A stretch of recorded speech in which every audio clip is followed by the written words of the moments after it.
Bonjour les amis. Eh bien, comme ces derniers temps, les élections américaines nous ont beaucoup occupés, j'ai soudain pensé au portrait de John Kennedy par Andy Warhol et j'ai eu envie de vous en parler. Pas seulement de John Kennedy, mais de Warhol en général, parce que sa démarche est quand même assez intéressante. Donc Andy Warhol est né en 1928 à Pittsburgh. Ses parents sont originaires du nord-est de l'actuelle Slovaquie, qui fait alors partie de l'Autriche-Hongrie. Il mourra en 1987 à New York et il est l'un des principaux représentants du pop art. Donc tout le monde connaît Andy Warhol qui a été ensuite utilisé, galvaudé à toutes les sauces. Donc ce sont des œuvres qui nous sont finalement assez familières et on va essayer d'aller un peu plus loin que cette première vision finalement un peu basique de son travail. Andy a eu une enfance pauvre, marquée par la Grande Dépression. De plus, c'est un enfant fragile, malade, souvent alité. Il est soigné par sa mère et pour passer le temps, il dessine, écoute la radio et collectionne des photos de stars du cinéma. Warhol décrira plus tard l'importance de cette période pour son développement personnel et celui de ses goûts. Il est aussi très marqué par l'iconographie byzantine dans laquelle baigne sa très pratiquante famille qui est membre de l'église grecque catholique ruthène. C'est en 1952 qu'a lieu sa première exposition à la Hugo Gallery à New York, sans grand succès à vrai dire.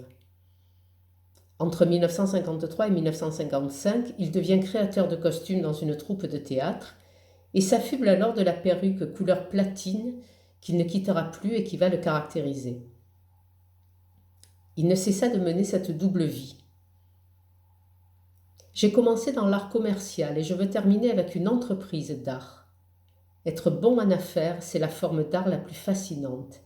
Gagner de l'argent est un art, travailler est un art, et les affaires bien conduites sont le plus grand des arts. Au début des années 1960, Andy Warhol est devenu un publicitaire reconnu, mais cherche à réunir son travail de publiciste et ses recherches artistiques. C'est comme cela qu'il a l'idée d'élever les images de la culture populaire au rang d'art. Il rejoint ainsi les artistes du pop art, mouvement assez récemment lancé à Londres, notamment par Richard Hamilton, dont nous avions déjà vu une des œuvres, et Eduardo Paolozzi. Ces artistes se focalisant sur l'intérêt pour les images des médias de masse, de la publicité, des bandes dessinées et des produits de consommation, qui sont l'apanage de l'après-guerre. En Amérique, c'est Roy Lichtenstein et Jasper Jones qui en sont les pionniers. Mais Andy Warhol va les supplanter très vite et deviendra le pop of the pop, le pape du pop, dont il est considéré comme le maître, car fidèle à l'assertion que nous avons citée précédemment, il va développer des vraies stratégies de business pour lancer ses produits. En 1961, il lance le nouveau concept de pop art. Je vais vous montrer.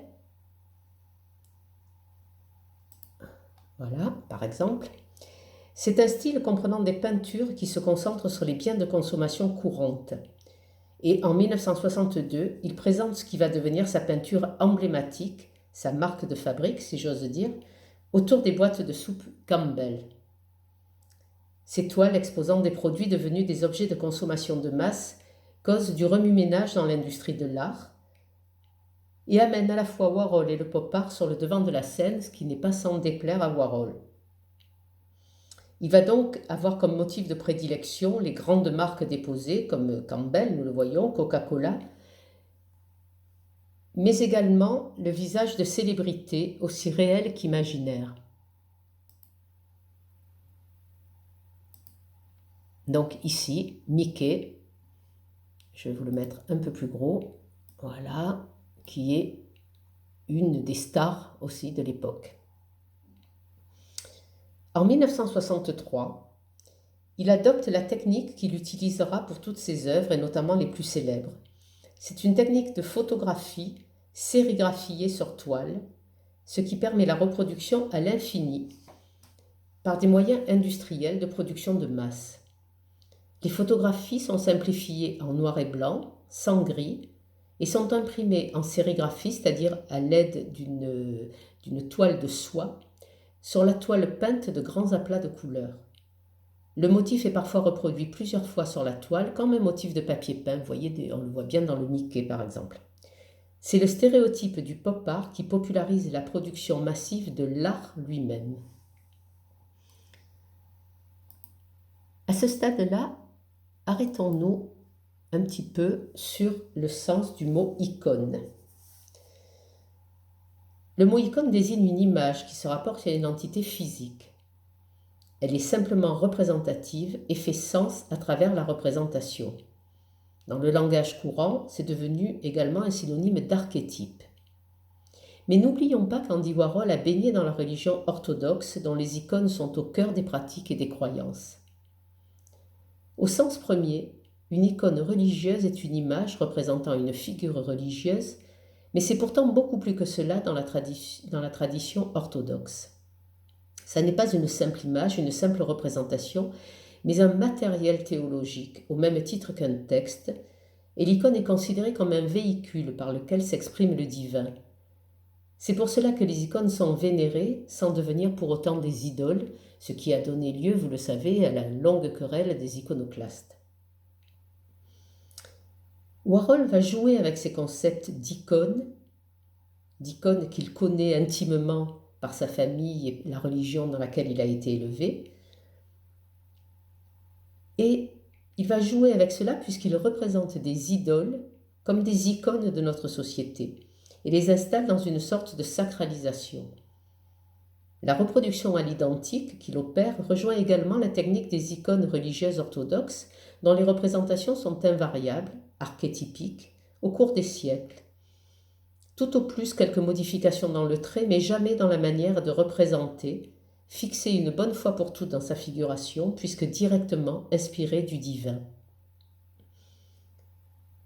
Sur le geste plastique, on peut également retrouver une sorte de simplification, une réduction du visage à ses traits fondamentaux, comme chez la plupart des icônes où l'on ne cherche pas une représentation réaliste, puisque les saints appartiennent par définition à un autre monde, celui du spirituel.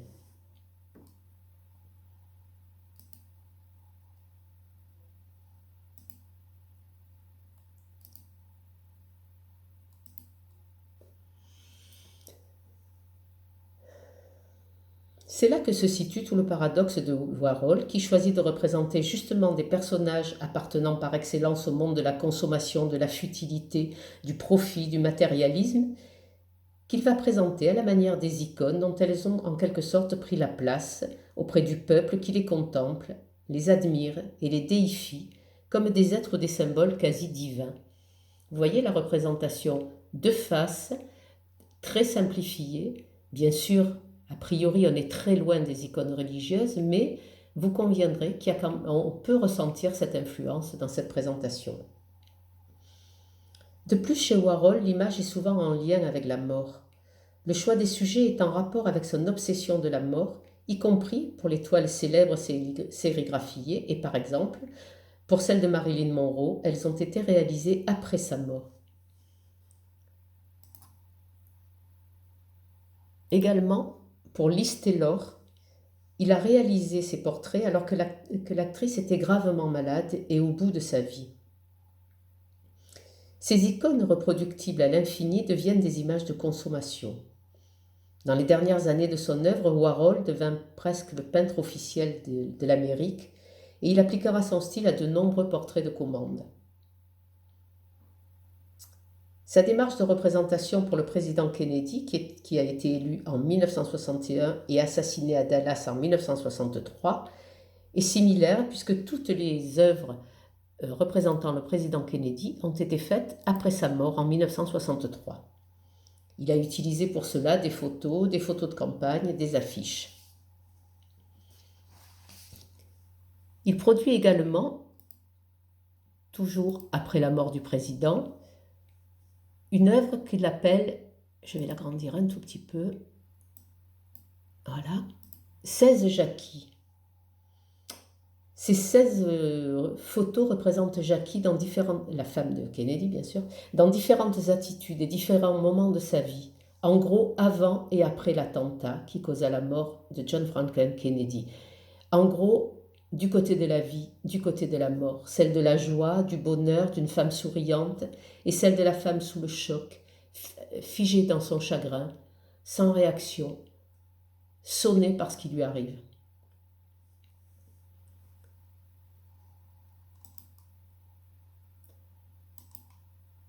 Le 3 juin 1968, il échappe lui-même de peu à la mort.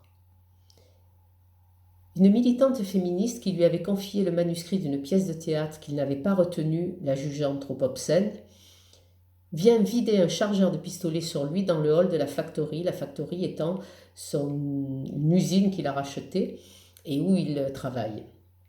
Les coups tirés lui transpercent le poumon, la rate, l'estomac, le foie et l'œsophage. Il est déclaré pendant un temps cliniquement mort et il s'en tire de justesse. Mais il ne récupérera jamais vraiment et devra porter un corset jusqu'à la fin de ses jours. Vous voyez le choix de cette représentation, cette sorte d'autoportrait au crâne, qui bien sûr rappelle les vanités qui ont traversé les siècles, mais qui dit aussi cette obsession de la mort chez Warhol avant même son accident. Avec le recul, cependant, certains critiques en sont venus à voir Warhol et la superficialité de la commercialisation comme le plus brillant miroir de notre temps, soutenant que Warhol s'est emparé de quelque chose d'irrésistible dans la culture américaine des années 60-70.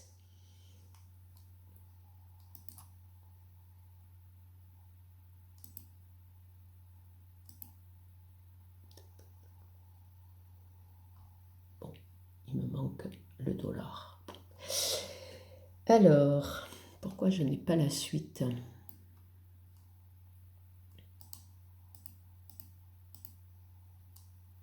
Alors, déjà, tiens, ça c'est intéressant. Il fait aussi cette chose-là, dans le même style, et toujours après son accident. Donc, ce crâne. Voilà.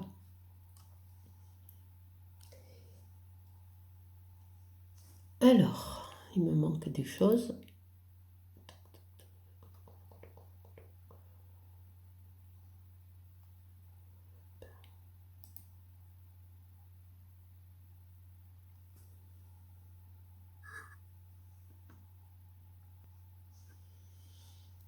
Warhol dit lui-même utiliser et pousser à son extrême le fonctionnement de la société de consommation et la fascination du dollar. Il s'enrichit donc de ce qu'il critique, et il est difficile de démêler son propre attrait pour l'argent, sa propre fascination du jeu de dénonciation artistique et l'utilisation qu'il en fait, notamment en travaillant avec les plus grandes marques et en gagnant beaucoup d'argent évidemment avec cette chose-là. Ici vous voyez une cuvée spéciale Dom Pérignon dont il a fait l'étiquette, en fait il a colorisé l'étiquette, mais ça s'est vendu évidemment comme des petits pains. J'ai également une anecdote amusante à vous présenter. Ce côté businessman a fait de lui un des artistes préférés de qui, tenez-vous bien, de Donald Trump, qu'il a plusieurs fois cité sur son compte Twitter il n'y a pas si longtemps et dans son livre intitulé Pour les winners qui en veulent. Il cite « Making money is art, and working is art, and good business is the best art. » Donc vous voyez, on est entre soi. J'agrandis un peu la photo, voilà. Donc vous les voyez tous les deux, Trump est très jeune encore, puisque c'est dans les années 80 où Trump rencontre Andy Warhol à la fête d'anniversaire de l'avocat Roy Cohn, qui est le bras droit de McCarthy. À ce moment-là, il se paye littéralement, Trump, une visite à la factory, Warhol ne va pas la lui offrir, qui est donc cette ancienne usine rachetée par Warhol pour en faire ses studios. Et Trump demande alors à Warhol de réaliser pour lui des tableaux de la Trump Tower à New York. En toute modestie. Voilà. Je l'agrandis un peu. Hop. Voilà.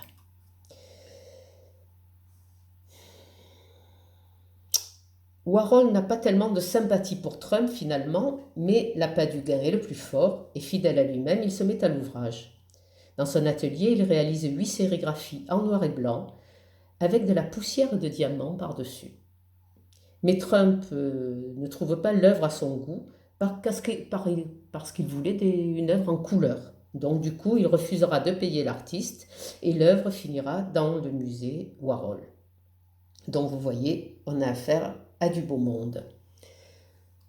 Voilà pour la petite anecdote et la fin de notre histoire. Je voulais juste vous montrer ce que aurait pu donner, puisque ça n'a pas été fait, un portrait de Trump par Andy Warhol. Et il aurait peut-être été content, il y a de la couleur. J'en ai même un autre, encore un peu plus coloré. Voilà, voilà. Vous voyez notre Trump aux couleurs d'Andy Warhol. Voilà, eh bien, cette anecdote m'a amusée, je ne la connaissais pas, c'est en faisant quelques recherches que je l'ai découverte, et du coup, ça venait bien dans ce propos autour des élections américaines. Voilà, eh bien les amis, à une prochaine fois.